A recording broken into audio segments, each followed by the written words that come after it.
तो चलिए दोस्तों, मैं आप लोग के सामने एक बेटी विदाई गीत लेकर आई हूँ। आप लोग सुनिएगा और अच्छा लगे तो एक लाइक शेयर कमेंट करना ना भूलिएगा। पूर्व से डोलिया पश्चिम भयो पापा, लगी गईले चार कहाँ रहो। पूर्व से डोलिया पश्चिम भयो पापा, लगी गईले चार कहाँ रहो। डोलिया उघरी जब देखली बाहरवा, कोई नहीं लौटे हमारा हो। डोलिया उघरी जब देखली बाहरवा, कोई नहीं लौटे हमारा हो। दुआरा से पापा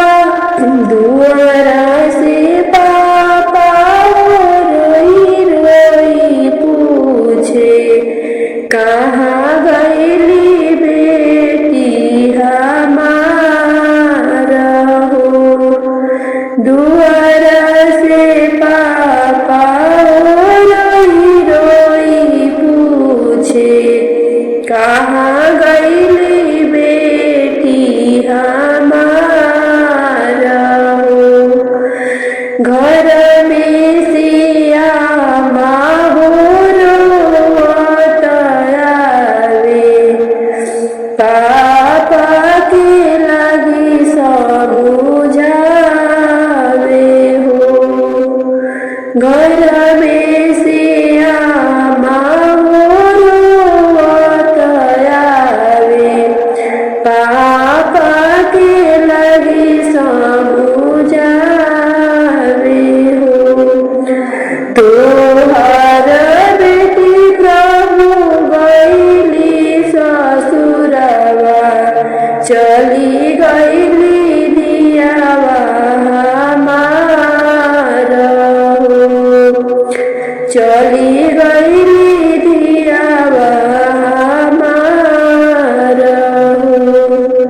दुआरे से भैया हो रोई रोई पूछे, कहाँ गईली बहिनी हमारा हो।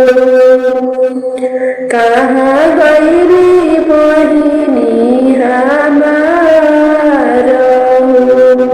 घर में से भाभी हो सतावे, भैया के लगी सब बुझावे हो।